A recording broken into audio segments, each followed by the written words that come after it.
sebagai suatu kelompok, suatu tim.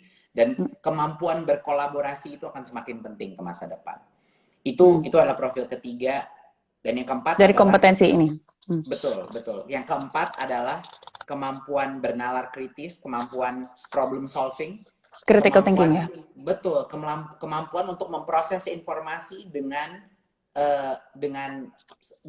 skeptisisme yang sehat. Investigatif gitu ya. Betul, dia harus melihat informasi, dia proses dulu, jangan ditelan aja langsung, gitu. Betul. Dia ambil proses, dia melihat itu informasi dan dia memfilter dulu, ini benar apa enggak ya? Coba saya pikirkan dulu, sebelum saya telan, sebelum saya percayai. Dan kemampuan memecahkan masalah. Dan tentunya yang dua terakhir adalah, satu adalah keimanan dan ketakwaan dan akhlak mulia. Itu adalah moralitas, integritas, dan spiritualitas. Dan finally nomor 6 adalah kebinekaan global, yaitu kemampuan mencintai keberagaman, kemampuan mencintai perbedaan, dan bangga dengan perbedaan yang ada di Indonesia, perbedaan agama, perbedaan suku, ras, dan opini. Gitu kira-kira 6 profil pelajar Pancasila yang jadi kebijakan ini. Jadi bukan hanya di saya aja sebagai personal, tapi itu telah kita rumuskan menjadi profil pelajar Pancasila yang sistem pendidikan ini harus mendukung 6 profil ini. Oke, jadi you are elaborating, menjelaskan tentang konsep pelajar Pancasila yang ada 6 kompetensi itu ya. Nah, ini banyak nih sebenarnya pertanyaan dengan sekarang kan ada sistem penggantian ujian nasional yang akhirnya diganti dengan assessment kompetensi minimum. Itu apakah kompetensi yang diuji itu adalah ke-6 kompetensi profil pelajar Pancasila ini? Dengan survei karakter gitu ya? Jadinya, betul. Jadinya itu... Bisa dijelaskan biar kita yang nggak ngerti lebih jelas nggak ya kira-kira Mas Nadiem? Kalau misalnya ujian nasional itu diserahkan ke sekolah, penerimaan murid juga berdasarkan zonasi. Ini terus terang awam banget nih. Boleh nggak kita dapat enlightenment dari Mas Menteri langsung? Oke, simpelnya seperti ini. Dulu, waktu masih ada UN, anak-anak itu dipilih untuk bisa masuk sekolah negeri, SMP dan SMA itu berdasarkan nilai UN mereka. Makanya meledak industri bimbel di seluruh Indonesia untuk bisa mendapatkan turing, untuk bisa dapat angka tertinggi, dan dia bisa masuk SMP dan SMA negeri yang lebih diminat banyak orang. Pada saat nilai PISA kita keluar, Mbak Dian, pada saat nilai PISA, yaitu evaluasi dari benchmark internasional, kelihatan banget semua murid-murid mereka punya survei kepada anak-anak yang menanyakan juga status ekonomi mereka. Mereka itu lebih mampu apa kurang mampu. Semua anak-anak yang lebih mampu itu bergerombol di sekolah-sekolah SMP dan SMA negeri kita. Semua anak-anak yang tidak mampu itu bergerombol di sekolah-sekolah SMP dan SMA, SD, SMP, SMA yang swasta. Kenapa? Kenapa itu bisa terjadi? Dengan ekonomi menengah ke atas. Menengah ke atas. Betul. Karena itu kan kuncinya dapat angka UN yang paling tinggi adalah itu. Kalau dia bisa dapat private tutoring apa tidak. Jadi itulah terjadi. Itu yang namanya diskriminasi nasional. Itu terjadi selama berpuluh-puluh tahun ini terjadi. Ya. Nah, sekarang sebenarnya asesmen nasional itu buat apa sih? Sebenarnya ujian nasional itu bukan untuk menguji kemampuan individu siswa. Harusnya asesmen nasional sesuai undang-undang itu mengukur sistem pendidikannya. Bukan mengukur potensi, bagaimana potensi anak bisa diukur cuman dari satu tes, dari berapa mata pelajaran.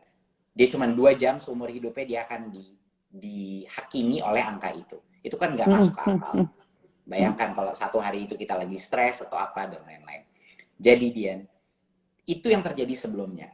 Jadi kita ubah, kita kembalikan kepada esensinya, kita merdekakan.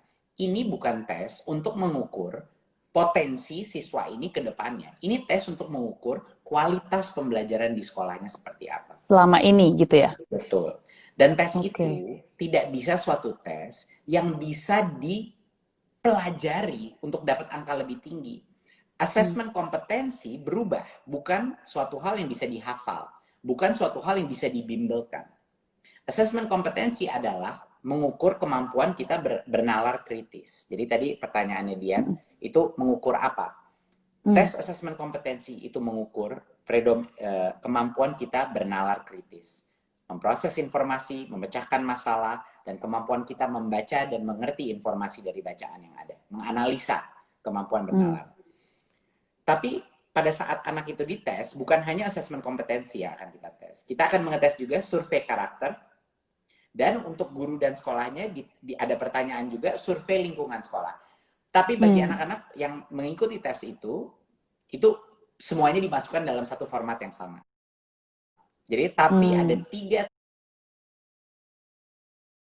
tes, bukan 3 tes, ada 3 instrumen terpisah yang digabung nanti biar anak itu menjawab semua pertanyaan itu. Asesmen kompetensi, survei karakter, dan juga survei lingkungan sekolah. Dari semua ini, itu akan mengukur sebanyak mungkin 6 profil pelajar tadi yang disebut dia. Dari survei karakter, kita akan menanyakan mengenai norma-norma toleransi di dalam sekolah. Di dalam survei karakter, kita akan tanyakan norma-norma mengenai apa pola-pola gotong royong yang terjadi di dalam sekolahnya. Contohnya, seberapa sering mereka bekerja sebagai tim atau proyek kelompok, dan lain-lain. Di survei lingkungan sekolah, kita akan mengukur seberapa besar peran murid-murid dalam menentukan aktivitas di kelas. Seberapa besar peran mereka dalam memfasilitasi aktivitas di dalam kelas. Dan itu adalah kemandirian, ya kan? Jadinya dengan berbagai macam instrumen ini, kita akan membangun suatu gambar mengenai sekolah. Jadi ini ada Din Rivitri nanya, apakah berarti artinya asesmen itu adalah cuma usaha untuk sampling? Dan kemudian kalau misalnya sudah diambil hasil dari sampling tersebut, kan langsung kelihatan tuh zona yang ini, zona yang itu, profilnya seperti apa. Kira-kira kemudian apa yang akan dilakukan dengan data yang didapat?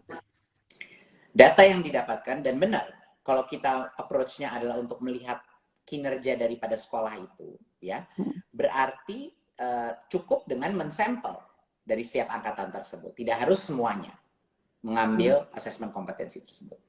Hasil daripada tes itu tentunya sekarang tidak bisa digunakan lagi untuk menghakimi siswa. Karena tidak semua anak mengambil tes itu. Tidak bisa lagi dijadikan menjadi suatu penghukuman bagi siswa itu.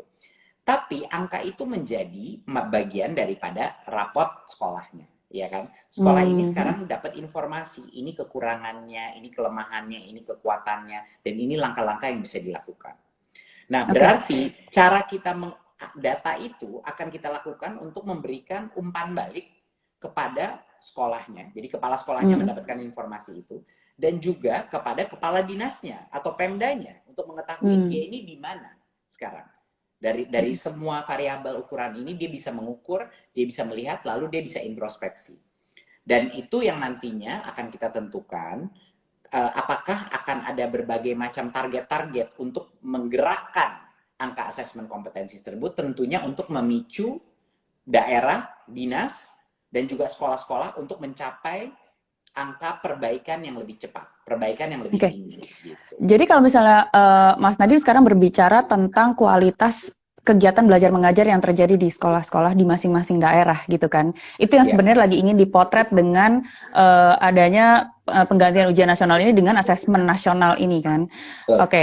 Jadi berarti Anda sebenarnya sedang berbicara tentang kualitas guru-gurunya dan pengajarnya, seberapa bagus mereka mengajar manusia-manusia Indonesia tadi untuk bisa memiliki kompetensi-kompetensi, bisa berpikir kritis, bisa punya problem solving, dan juga bisa berpikir kreatif out of the box seperti itu tadi. Nah, itu kan tugas yang berat banget ya, Mas Nadiem. Ini, what do you have in mind? Apa sih kira-kira rencana, gambaran kasarnya aja deh, sebenarnya apa sih yang harus dilakukan untuk bisa membuat guru-guru kita, staf pengajar kita, itu siap untuk bisa mengajar anak-anak Indonesia untuk bisa memiliki kemampuan seperti itu. Kemampuan yang mungkin mereka sendiri tidak miliki sebelumnya. Karena